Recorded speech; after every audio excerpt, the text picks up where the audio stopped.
அதற்கு சேகர் பாபு அவர்கள் பேசுவதை பத்திரிகை நண்பர்களுடைய மைக்கில் கேப்சர் ஆகுது. என்ன சொல்றாருன்னா, திருப்பதி போனா ஒரு நாள் முழுக்க நிப்பானுங்க, இங்க என்ன பிரச்சனை? அவர் ஒரு கிளாஸ் ரூம்ல போய் பாடம் எடுத்து நீங்க குடிங்கன்னு சொல்லலையல்ல, அவருடைய தனிப்பட்ட ஒரு கோட்பாட்டை சொல்றாங்க. ஆனா இன்னைக்கு அண்ணாமலை என்ன 10 முறை முதலமைச்சர் இருந்திருக்கிறாரா? அண்ணாமலை சொன்னாரு, அதனால நாங்க கூட்டணியை முறிச்சோம்னு. அந்த அளவுக்கு அண்ணாமலை பெரிய ஆள் கிடையாது. அதனால் தயவு செய்து யாராவது அந்த மாதிரி சொன்னீங்கன்னா என்னையும் பெரிய ஆள் ஆக்காதீங்கன்னு தான் நான் சொல்றேன். இவங்கெல்லாம் அந்த செலக்டிவ் அம்னீஷியான்னு ஒரு நோய் இருக்குது. அதெல்லாம் தமிழகத்தில் இருக்கக்கூடிய எல்லா அமைச்சர்களுக்கும் வந்து விட்டதோ அப்படின்னு எனக்கு பயமா இருக்கு. இப்ப வரக்கூடிய சட்டமன்ற உறுப்பினர் 8 மாசம் 9 மாசம் அவ்வளவுதான். ஒரு முன்னாள் திமுக அமைச்சர் கவர்னருடைய சட்டையை கிழிப்பேன், பேண்ட்டை கிழிப்பேன், ட்ரௌசரோட நடக்கிடுவேன்னு சொல்றாரு. முதலமைச்சர் நடவடிக்கை எடுத்தாரா? திமுகவினுடைய எம்எல்ஏக்களுக்கு மேல சாட்டையின் மீது எனக்கு சந்தேகம் இருக்குன்னா வீட்டுக்கு வாங்க, சாப்பாடு போட்டு அதே இடத்துல சாட்டையை குடிக்கிற 2 அடி மட்டும்தான், 6 அடி இல்ல. அதன் பிறகு உண்மையா பொய்யான்னு நீங்க திமுக யார் அடிச்சுக்கிட்டீங்களோ அந்த தலைவர் ஒரு லேபுக்கு கொடுத்து டெஸ்ட் பண்ணுங்க. அது மஞ்சியா, அது பஞ்சா, அது பிளாஸ்டிக்கா, அது இதுவா, அது அதுவான்னு எல்லாம் செக் பண்ணிடலாம். மீனாட்சி அம்மனுடைய பாதத்திற்கு அடியிலிருந்து மீனாட்சி அம்மன் கோவிலுக்கு வெளியே பேசி கொண்டிருக்கின்றோம். குறிப்பாக நிறைய பக்தர்கள் கோயிலுக்கு போயிட்டு இருக்கிறாங்க தை மாசத்துல. அதனால இந்த இடத்துல நான் அரசியல் பேச வேண்டாம் என்று நினைக்கின்றேன். இருந்தும் கூட நேற்று திருச்செந்தூர் கோவில்ல அங்க இருக்கக்கூடிய பக்தர்கள்லாம் பல மணி நேரம் காத்திருக்கிறாங்க. இந்த அறநிலைத்துறை அமைச்சர் அண்ணன் சேகர் பாபு அங்க போறாரு, கூட கனிமொழி அக்கா இருக்கிறாங்க. அப்ப பக்தர்கள் எல்லாம் சொல்றாங்க, அண்ணே 6 மணி நேரமா நிக்கிறோம், 7 மணி நேரமா நிக்கிறோம், 8 மணி நேரமா நிக்கிறோம். அதற்கு சேகர் பாபு அவர்கள் பேசுவதை பத்திரிகை நண்பர்களுடைய மைக்கில் கேப்சர் ஆகுது. என்ன சொல்றாருன்னா, திருப்பதி போனா ஒரு நாள் முழுக்க நிப்பானுங்க, இங்க என்ன பிரச்சனை? இன்னைக்குதான் தமிழக மக்கள் நன்றாக புரிந்து கொள்ள வேண்டும். அறநிலைத்துறையினுடைய லட்சணம் என்பது இதுதான் லட்சணம். ரொம்ப நேரம் நிக்க வைக்கிறது, அதை பொறுத்து கொண்டாலும் கூட திருப்பதி போனா ஒரு நாள் நிப்பானுங்க, இங்க என்ன பிரச்சனை? உள்ளத்தில் இருப்பது இன்னைக்கு வெளியே வர ஆரம்பித்திருக்கிறது. மக்கள் இதையெல்லாம் கவனித்துக் கொண்டிருக்கின்றார்கள் என்று நம்புகின்றோம். அதே நேரத்தில் கோவிலுக்கு செல்லக்கூடிய பக்தர்களுடைய எண்ணிக்கை அதிகமாக இருக்கு. அறநிலைத்துறை வாங்கக்கூடிய உண்டியல் பணம், இவ்வளவு பணம் வாங்குறாங்க, பக்தர்களுடைய காணிக்கையை வாங்குறாங்க. ஏதாச்சும் ஒரு சௌகரியம் ஏற்படுத்தி கொடுத்துருக்காங்களா? பாத்ரூம் ஃபெசிலிட்டி, வசதி, கர்ப்பிணி பெண்கள், குழந்தைகளோடு வரக்கூடியவர்களுக்கு.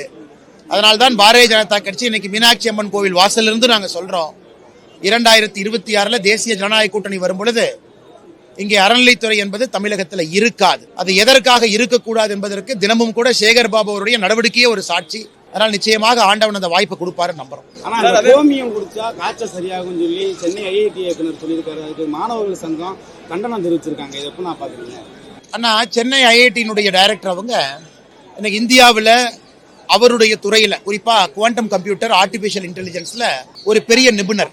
அவர் நம்ம சென்னை ஐஐடியினுடைய டைரக்டர் மட்டும் இல்ல, பெரிய பெரிய பொறுப்பு, நேஷனல் செக்யூரிட்டி அட்வைசரி போர்டு போன்ற உயரிய பொறுப்புல, நாட்டை பாதுகாக்கக்கூடிய பொறுப்புல ஒரு கம்ப்யூட்டர் துறையில வல்லுநரா இருக்கிறாங்க.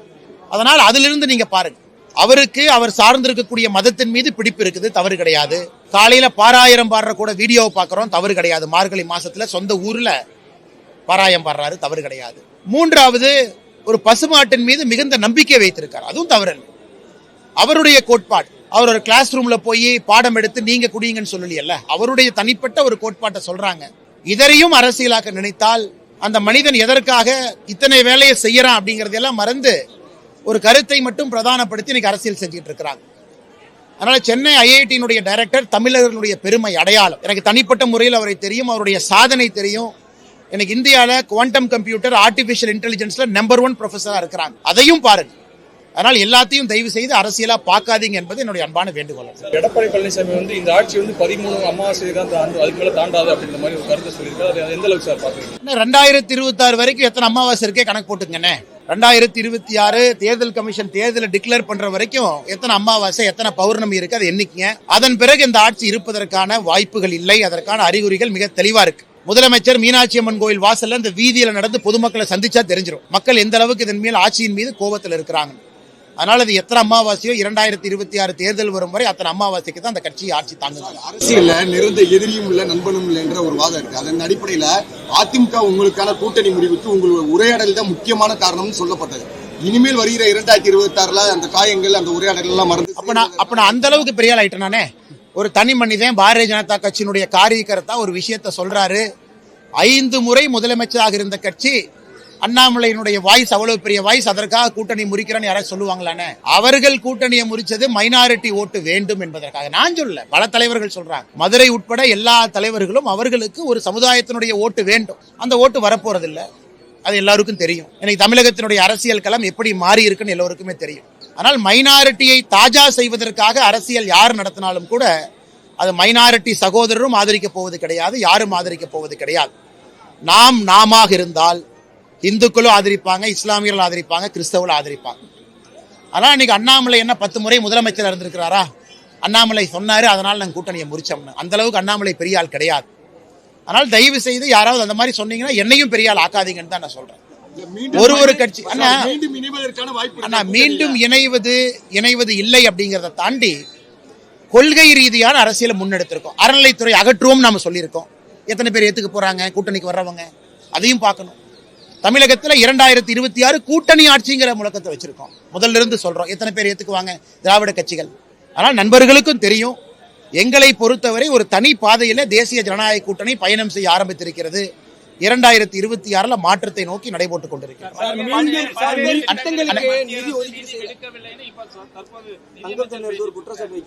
ஆனா எனக்கு உங்களை பத்தி ஒண்ணுமே புரியலண்ணா. இவங்கெல்லாம் அந்த செலக்டிவ் அம்னீஷியான்னு ஒரு நோய் இருக்குது. அதெல்லாம் தமிழகத்தில் இருக்கக்கூடிய எல்லா அமைச்சர்களுக்கும் வந்து விட்டதோ அப்படின்னு எனக்கு பயமா இருக்கு.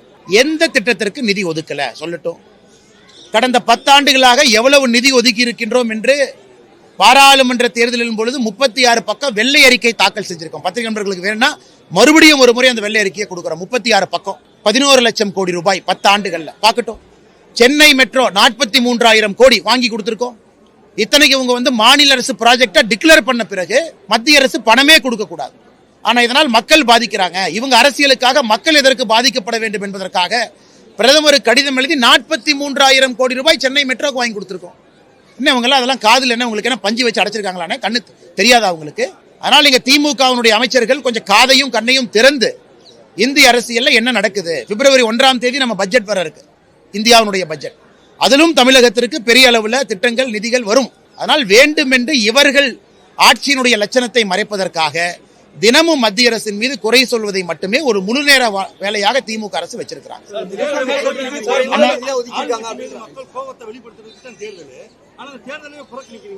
அண்ணா இந்த தேர்தலால ஆட்சி மாறுதாங்கண்ணா, இந்த ஒரு தேர்தலால ஆட்சி மாற போகுதாங்கண்ணா. இந்த ஒரு தேர்தல் நல்லா புரிஞ்சுக்கணும்னா இந்தியாவில் எங்கேயுமே இது போன்ற தேர்தல் அதிகமா நடக்காது. 2021 தேர்தலுக்கு ஒரு தேர்தல், இடைத்தேர்தல். அந்த இடைத்தேர்தலுக்கு ஒரு இடைத்தேர்தல். 5 வருஷத்துல ஒரு தொகுதியில மக்கள் 4 முறை ஓட்டு போட்டாங்கன்னா ஜனநாயகத்தின் மீது உங்களுக்கு மரியாதை வருமா வராதாங்கண்ணா? அதே ஒரே குடும்பத்துல 2 பேர்த்த நிப்பாட்டி எத்தனை முறை மக்களை பார்த்து ஓட்டு கேட்பீங்க? மக்கள் எத்தனை முறை ஓட்டு போடுவாங்க? இப்ப வரக்கூடிய சட்டமன்ற உறுப்பினர் 8 மாசம் 9 மாசங்க, அவ்வளவுதான். அதனால மக்களுக்கும் தெரியும். இந்த நீங்க வாக்கு சதவீதமே பாருங்க, ஈரோடு கிழக்குல மக்கள் எத்தனை பேர் ஓட்டு போடுறாங்க. ஜனநாயகத்தின் மீது வெறுப்பு தான் வரும். ஆனால் நியாயப்படி தேர்தல் ஆணையம் இது போன்ற தேர்தல் நடத்தவே கூடாது. இடைத்தேர்தல் நடத்தலாம். இடைத்தேர்தலுக்கு இடைத்தேர்தல் மக்கள் எத்தனை முறை ஓட்டு போடுவாங்கன்னா முதல். இரண்டாவது, நாங்க தேர்தலில் போட்டி போடுறதுக்கு தயாராக இருந்தால் இவங்க நேர்மையை நடத்துவாங்களா? அந்த ஆட்சியரை மாற்ற மாட்டாங்க, எஸ்பியை மாற்ற மாட்டாங்க, எதுவுமே செய்ய மாட்டாங்க. அதே பட்டியல் அடைச்சது தமிழ்நாடு முழுவதும் நீங்க போட்டு காட்டினீங்க. நாங்க எல்லாத்துக்கிட்டையும் முறையிட்டோம். மாநில தேர்தல் ஆணையம் முழு கண்ட்ரோல் இருக்கு, ஆபீசரை வச்சு நடத்துறாங்க. அதனால் நேர்மையா நடக்கும் என்கின்ற நம்பிக்கை இருக்கா? நாங்க தேர்தலில் நிற்கிறோங்கிற ஒரு காரணத்துக்காக மக்கள் எதற்காக பட்டியலை திரும்ப அடைக்கப்பட வேண்டும்? ஏன்னா முதலமைச்சர் நாங்க பட்டியலையே அடைக்கலின்னு சொல்றாரானா? அதனால் எங்களை பொறுத்தவரை இந்த தேர்தல் ஒரு வேண்டாத வேலையாக ஈரோடு கிழக்க பார்க்கிறோம். 9 மாதத்திற்கான சட்டமன்ற உறுப்பினர், அதுல என்ன பிரயோஜனம் வரப்போகுதுங்கன்னா? மாநில அரசு கவர்னர் உங்களுக்கு இடையில ஒற்றுமையின்மையான காரணத்தினால பெரிதும் பாதிக்கப்படுவது மக்கள் தான் சார். எல்லாரும் ஒற்றுமையா போனாதான். மத்திய அரசு நல்லா இருக்கிறாங்க. பிரதமர் இங்கே வந்தவுடன் முதலமைச்சர் போட்டி போட்டு கை குலுக்கிறதுக்கு போட்டி போடுறாரு. அந்த போட்டி எங்க காட்டணும்? ஆரோக்கியமா ஆட்சியை நடத்துவதற்கு முதலமைச்சர் காட்டணும். கவர்னர் மீது என்ன தவறு? ஒரு முன்னாள் திமுக அமைச்சர் கவர்னருடைய சட்டையை கிழிப்பேன், பேண்டை கிழிப்பேன், ட்ரௌசரோட நடக்கூடுவேன்னு சொல்றாரு. முதலமைச்சர் நடவடிக்கை எடுத்தாரா? சத்தியப்பிரமாணம் பண்ணித்தான் சத்தியமூர்த்தி அமைச்சரானாரு. முதலமைச்சர் நடவடிக்கை எடுத்தாரான்னு? இந்த மாதிரி கவர்னர் மீது ஆபாசமான போஸ்டர் சென்னையில் ஒட்டியிருக்காங்க, திமுகன்னு பேர் போட்டு. ஒருத்தர் மேல நடவடிக்கை எடுத்தாங்களா? ஆனால் இவர்களை பொறுத்தவரை ஆட்சியில் இருப்பவர்களுக்கு இந்த கான்ஸ்டிடியூஷனல் போஸ்ட் அவர்களுக்கு எப்படி மரியாதை கொடுக்க வேண்டும் என்று திமுகவுக்கு தெரியவில்லை என்றால் எப்படிங்க நாம் போய் பஞ்சாயத்து பண்றது? அதனால் திமுகவும் நன்றாக புரிந்து கொள்ள வேண்டும், இவர்கள் ஆட்சியின் மீது இருக்கக்கூடிய வெறுப்பை மறைப்பதற்கு கவர்னரை பகடைக்காயாக பயன்படுத்தி அரசியல் செய்து கொண்டிருக்கிறார். மீண்டும் பாஜகவோட மாநில தலைவர் அண்ணாமலை தான் மதுரைக்குலாம் போஸ்ட் ஓட்டிட்டாங்க, உங்க கட்சி நிர்வாகிகளும் சொல்றாங்க. சரிங்கண்ணா, என்ன சார்? நான் ஏற்கனவே இருக்க சொன்னங்கண்ணே, இந்த பதவிங்கிறது வெங்காயம்னு சொன்னேன். எல்லாம் உரிச்சு பார்த்தீங்கன்னா ஒண்ணு இருக்காதுங்கண்ணா. எதாக இருந்தாலும் தினமும் மக்கள்கிட்ட இருக்கணும், வீதியில் இருக்கணும், மக்கள்கிட்ட பேசணும், அவ்வளவுதாங்கண்ணே. மற்றபடி இந்த பதவி எல்லாம் அலங்காரம். நாற்காலி என்ன, நாற்காலியில் யார் அமர்கின்றார்கள் என்பது இப்ப முக்கியம் கிடையாதுங்க. யாராக இருந்தாலும் களத்துல வீதியில கால் படணும், மக்களோடு மக்களாக இருக்கணும். இன்னைக்கு அரசியல் அப்படிப்பட்ட ஒரு தலைவராக இருக்க வேண்டும் என்று நினைக்கின்றேன். பொறுப்புகளோ பதவிகளோ எப்பொழுதும் என்னை அடையாளப்படுத்தியது கிடையாது, வருகின்ற காலத்திலும் அது அடையாளப்படுத்த போவது கிடையாது. பாஜக ஒரு மாநிலம் ஒரு நாடு ஒரே தேர்தல் வந்து பாஜக தான் சரியா இருக்காதுன்னு சொல்லி முதல்வர் நேற்று பேசியிருக்காரு சார். சரி, அப்ப எங்களுக்கு சரியா இருக்காதுன்னா உங்களுக்கு சரியா இருக்குமல்ல? அப்ப ஒரே நாடு ஒரே தேர்தலுக்கு முதலமைச்சர் ஆதரவு கொடுக்க வேண்டும் தானே? இப்ப முதலமைச்சர் ஐயா மு.க. ஸ்டாலின் அவங்க சொல்றாங்க இது பாஜகவுக்கு நல்லதில்லை ஒரே நாடு ஒரே தேர்தல்னா, சரி எங்களுக்கு நல்லது இல்லைன்னா உங்களுக்கு சந்தோஷம் தானே? அப்ப எங்களுக்கு நல்லது இல்லைன்னு நீங்க நினைக்கிறீங்கன்னா நாங்க தைரியமா கொண்டு வர்றோம், தைரியமா வாங்க. அதனால் முதலமைச்சர் அவருடைய பேச்சை நான் நேற்று கவனிச்சேங்கண்ணா. இது பாஜகவுக்கு நல்லது நல்லதுன்னு நாங்க கொண்டு வரல, நாட்டுக்கு நல்லதுன்னு கொண்டு வந்திருக்கோங்கண்ணா. பாரதிய ஜனதா கட்சி எப்பொழுதுமே ஒரு திட்டத்துல எங்களுக்கு நல்லதான் பாக்குற, நாட்டிற்கு ஒரே நாடு ஒரே தேர்தல் நல்லது, நாட்டிற்கு நல்லது என்பதால் அது பாரதிய ஜனதா கட்சிக்கும் இந்திய மக்களுக்கும் நல்லது, அவ்வளவுதாங்க. அதனால் முதலமைச்சர் அவர்கள் மறுபடியும் அவருடைய தந்தையார் எழுதியிருக்கக்கூடிய சுயசரிதை புத்தகத்தை படிக்கட்டும். அதுல கலைஞர் கருணாநிதி அவர்களும் ஒரே நாடு ஒரே தேர்தல் வேண்டும் என்று எழுதியிருக்கின்றார். அதை படித்துக் கொண்டு மனதை மாற்றிக்கொள்ள வேண்டும் என்று நான் அன்போடு இந்த நேரத்தில் கேட்டுக்கொள்கிறேன். சாட்டையை கையில் எடுத்த காலகட்டத்தில் இருந்து விமர்சனம் தொடருது. கொண்டு வந்த சாட்டை வேற, அவர் அடிச்சுக்கிட்ட சாட்டை வேற. ஒண்ணு. ரெண்டாவது, பிஜேபியிலையும் பாலியல் குற்றச்சாட்டுகளுக்கு மதுரையில் கூட ஒரு முக்கிய குடும்பம் மாட்டி இருக்கிறாரு. இதற்கெல்லாம் என்ன செய்ய போறாருன்னு கீதா ஜீவன் உள்ளிட்ட பல்வேறு அமைச்சர் நல்லா புரிஞ்சுக்கண்ணே. மதுரையை பொறுத்தவரை குறிப்பிட்ட நபர் ஏப்ரல் 2024 காவல்துறை அவர் மேல வழக்கு போடுறாங்க. கோர்ட்ல அந்த வழக்கு ரத்து செய்யப்படுகிறது. நல்லா புரிஞ்சுக்க, கோர்ட்ல அந்த வழக்கு ரத்து செய்யப்படுகிறது. கோர்ட் ரெண்டு பக்கம் கேட்டு அதன் பிறகு காவல்துறை மறுபடியும் கோர்ட்டுக்கு போறாங்க 3 மாசம் கழிச்சு 4 மாசம் கழிச்சு. ஏப்ரல் 2024 எங்க இருக்குன்னா இன்னைக்கு ஜனவரி 2025 எங்க இருக்கு? மறுபடியும் காவல்துறை கோர்ட்டுக்கு போய் வழக்கு ஓபன் பண்றாங்க. ஏப்ரல் 2024 காவல்துறையிட்ட எவிடன்ஸ் இல்ல, அதை பார்த்துதான் கோர்ட்டு க்ளோஸ் பண்ணாங்க. இன்னைக்கு காவல்துறை புதுசா எங்கிட்ட எவிடன்ஸ் இருக்கு, அவங்க என்ன எவிடன்ஸ் காட்டட்டும். நான் ஒரு கட்சியின் தலைவராக ஒருவரின் மீது நடவடிக்கை எடுக்க வேண்டும் என்றால் எஃப்ஐஆர் வச்சு நடவடிக்கை எடுத்துருவானா? இந்த கேஸ்ல காவல்துறை போட்ட முதல் தகவல் அறிக்கையை கோர்ட் ரத்து செஞ்சிருக்கிறாங்க. அதன் பிறகு இரண்டாவது முறை கிட்டத்தட்ட 8 மாதங்கள் கழித்து மறுபடியும் காவல்துறை மறுபடியும் கோர்ட்ல போய் அந்த கேஸை ரீஓபன் பண்றாங்க. அதன் பிறகு அவர் கைது செய்யப்பட்டிருக்கின்றார். அதனால மாநில தலைவராக நான் நடவடிக்கை எடுக்க வேண்டும் என்றால் நான் எவிடன்ஸை பார்க்கணும். நார்மல் கேஸ்ல நான் பார்க்க மாட்டேன். பட் இந்த கேஸ்ல ஏன் பார்க்கணும்னா கோர்ட் முதல்ல ரத்து பண்ணி நீ என்ன புதிய எவிடன்ஸை கொண்டு போய் கோர்ட்ல காமிச்சேன். இதைத்தான் நான் திரும்ப திரும்ப சொல்றேன். பாரதிய ஜனதா கட்சியின் மீது எல்லா இடத்துலயும் நீ கேஸ் போடுற, நீ கேஸ் போடுறேங்கிற ஒரே காரணத்துக்காக நான் ஆக்ஷன் எடுத்தாங்கன்னா எத்தனை பேருக்கு மேல அவங்க கேஸ் போடுறாங்க? அதனால் யாரையும் இங்கே அவர் நல்லவர் கெட்டவர் நான் சொல்லி, அவர் இன்னைக்கு நல்லவர் இந்த பத்திரிகை சந்திப்புல சொல்ல, கெட்டவர் நான் சொல்ல, அவருக்கு இது போல் நடந்திருக்கிறது என்கின்ற கருத்தை வைக்கிறார். இரண்டாவதுங்கன்னா மதுரை நண்பர்கள் என்னுடைய ஊருக்கு வரணும், என் கிராமத்துக்கு வரணும். ஒரு ஆண்டும் பழனிக்கு நாங்கள் காவடி எடுப்பதை நீங்க பார்க்கணும். கொங்கு பகுதிக்கு வரணும். சாட்டையால் அடித்துக் கொள்கின்ற வழக்கத்தை நீங்க பார்க்கணும். இன்னைக்கு தமிழகத்துல இப்ப இருக்கக்கூடிய அமைச்சர்கள் பாரு பேர் அவங்க செருப்பை தூக்குறதுக்கு அசிஸ்டன்ட் வச்சிருக்காங்க. ஆத்த தாண்டமா அசிஸ்டன்ட் செருப்பை தூக்கணும். ஆனா நான் செருப்பு போடாம ரோட்ல நடந்து வர்ற காரணம் ஒரு வேள்வி. அதனால் யாருக்காவது திமுக அமைச்சர்களுக்கு முக்கிய தலைவர்களுக்கு சாட்டையின் மீது சந்தேகம் இருந்தா கோயம்புத்தூர்ல என் வீட்டுக்கு விருந்தாளியா வாங்க, நல்லா காலையில சாப்பாடு போட்டு உங்களுக்கு பிடிச்ச சாப்பாடு போட்டு அதே சாட்டையை உங்க முன்னாடி கொடுக்குறேன். 2 அடி அடிச்சுக்கங்க. நீங்க 6 அடி அடிக்க வேண்டாம், 2 அடி அடிச்சுக்கங்க.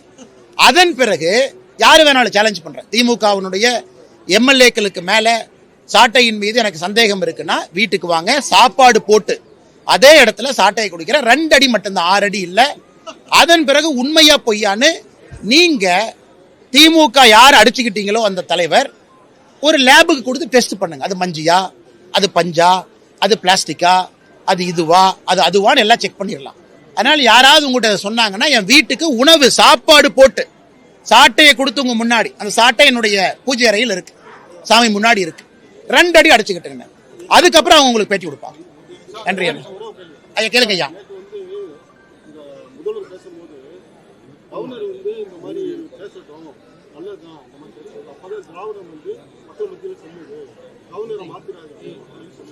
கவர்னர் எதுக்கு மாத்த போறோம்? நல்லா வேலை செய்யற கவர்னர் எதுக்கு மத்திய அரசு மாத்த போறாங்க? அதனால நீங்க முதலமைச்சர் பாத்தீங்கன்னா 200 கிடைக்கும், 205 கிடைக்கும், 210 சீட்டு கிடைக்கும்னு பகல் கனவுல இருக்காங்க. முதலமைச்சருக்கு கவர்னர் மீது இருக்கக்கூடிய பயத்தை இது போல் பிதற்றி கொண்டிருக்கின்றார். அப்படித்தான் நான் பாக்குறேன். ஆளுநர் மீது இருக்கக்கூடிய பயத்தை இது போல் பிதற்றி கொண்டிருக்கின்றார். ஆளுநரை மாத்தாதீங்க, எங்களுக்கு வேணும். இப்படியே நீங்க சொல்லுங்க. இதுக்கு முன்னாடி இப்படித்தான் சொன்னீங்க. 10 வருஷம் மக்கள் வெளியே வச்சாங்க. இந்த முறை 10 ஆண்டுகள்ல பல 10 ஆண்டுகளுக்கு வெளியே வைக்கத்தான் போறாங்க. ஆளுநரும் இருக்கட்டும், நல்லா வேலை செய்யற இதுக்கு மாற்றணும். அதனால் பாரதிய ஜனதா கட்சியினுடைய கோரிக்கை நாங்கள் மத்திய அரசுக்கு வைக்கிறோம். எதுக்கு ஆளுநரை மாத்துறீங்க? நல்லா பணி செய்யக்கூடிய ஆளுநர், நேர்மையான துணைவேந்தரை கொடுக்கக்கூடிய ஆளுநர், தமிழகத்தினுடைய செக்யூரிட்டி சிச்சுவேஷனை பார்க்கக்கூடிய ஒரு ஆளுநர், மத்திய அரசுடைய கவனத்துக்கு கொண்டு போகிற ஆளுநரை எதற்கு மாற்றணும்? நன்றி. என்ன பொங்கலுக்கு 725 கோடி மது விற்பனை போயிருக்கு. டாஸ்மார்க்கோட வருமானம் நாளுக்கு நாள் அதிகரிச்சுட்டு இருக்கு. ஆனா பொங்கல் தொகுப்பு வழங்குறதுக்கு தமிழக அரசு நிதி இல்லை அப்படின்றாங்க. அண்ணே, இன்னைக்கு நீங்க எங்கூட வாங்கினேன் பார் எல்லாம் 24 மணி நேரம் செயல்படக்கூடிய பாரை நான் காட்டேன். 24 மணி நேரம். இன்னைக்கு தமிழகத்தில் திராவிட மாடல் ஆட்சியில் நம்பர் 1 என்னன்னா டாஸ்மார்க் மட்டும்தான். மிச்சதெல்லாம் தோத்து போச்சு. ஆனால் பொங்கலுக்கு கொடுப்பதற்கு பணம் இல்லை. போன வருஷம் தீபாவளி ரெக்கார்டு சேல்ஸ், இப்ப பொங்கல் ரெக்கார்டு சேல்ஸ். அதனால் வருகின்ற எல்லா காலத்திலும் இது பார்க்கத்தான் போறீங்க. கல்யாண மண்டபத்தில் 500-600 பேர் குடிக்கிறதுக்கு பார் வசதி செட் பண்ணியிருக்காங்க தமிழகத்தில் சில இடத்துல. கல்யாண மண்டபத்தில் எங்கூட வாங்க, உங்க பகுதிக்கு வாங்க, நான் காட்டுறேன். இது எங்க போய் முடிய போகுதுன்னு எனக்கு தெரியலண்ணே. மக்கள் இதெல்லாம் பார்க்கறாங்க. சாராய ஆலை நடத்துறவங்க அவங்க, சாராயத்தை விற்பனை செய்யறவங்க அவங்க, வரக்கூடிய பணத்து மூலமாக அரசியல் லாபம் அடைகிறவங்க அவங்க. தமிழகத்தை அதல பாதாளத்தை நோக்கி எடுத்து சென்று கொண்டிருக்கிறது. இதை மக்களும் பார்த்துட்டு தான் இருக்காங்க. கும்பாபிஷேக பணிகள் நடந்துட்டு இருக்கு. ஆனா தீ விபத்து நடந்த பகுதியில் இப்போ வரைக்கும் எந்த பணிகளுமே கிட்டத்தட்ட 5 வருடங்களுக்கு மேல ஆயிடுச்சு. பணிகள் எல்லாமே நாமக்கல்ல இருந்து பாறையில வெட்டிட்டு வந்த பாறைகள் இருந்தாலும் அதை பொறுப்பு பணியை முடிக்காம கும்பாபிஷேகம். அன்னை கோயில்ல சொன்னாங்கன்னே, உள்ள போகும்போது நம்முடைய உள்ள இருக்கக்கூடிய பூஜை செய்யக்கூடிய சுவாமிகள் எல்லாம் கூட சொன்னாங்க. அதனால் கோவிலை பொறுத்தவரை தவறான கையாடல் இவங்க கையில் இருக்கு. கோயிலை மட்டும் ஆகம விதிப்படி ஒரு முறையான ஒரு கும்பாபிஷேகத்தை நடத்தணும். இது பழனியில் இதே பிரச்சனை வந்துச்சு. இன்னைக்கு மதுரை மீனாட்சி அம்மன் கோவில்ல இதற்கு முன்பு தீ விபத்து ஏற்பட்ட பகுதியும் ஆல்மோஸ்ட் சரி பண்ணிட்டாங்க, ரெடி ஆயிடுச்சு. ஆனா அதை ஒதுக்கி வைத்து விட்டு நாங்கள் கும்பாபிஷேகம் பண்றோம், ஒரு பார்ட் டெம்பிளுக்கு மட்டும் பண்றோம் என்பது திமுக ஆட்சிக்கே இது கேடாக விளையும் என்பது மக்களுடைய கருத்து.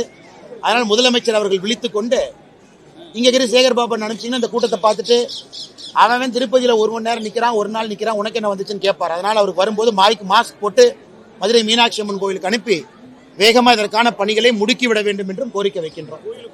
நன்றி அண்ணா.